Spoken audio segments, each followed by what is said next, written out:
حوض کوثر کیا چیز ہے اور یہ کس چیز کا بنا ہوا ہے؟ یہ ایک حوض ہے جس کی تہ مشک کی ہے، یاقوت اور موتیوں پر جاری ہے۔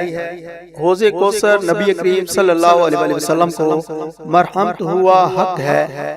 اس کے دونوں کنارے سونے کے ہیں اور ان پر موتیوں کے کبے یعنی گنبد یا برج نصب، چاروں گوشے برابر یعنی زاویے قائمہ ہے۔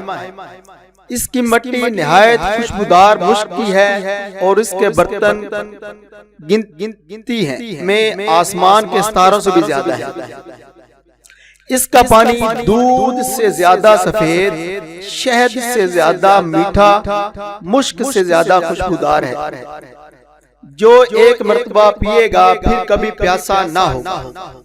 اس میں جنت سے دو پرنالے ہر وقت گرتے ہیں، ایک سونے کا دوسرا چاندی کا۔ اللہ تعالیٰ نے یہ حوض اپنے حبیب اکرم صلی اللہ علیہ وسلم کو عطا فرمایا ہے۔ حضور صلی اللہ علیہ وآلہ وسلم اس سے اپنی امت کو سیراب فرمائیں گے۔ اللہ تعالیٰ ہمیں بھی نصیب فرمائے، آمین ثم آمین۔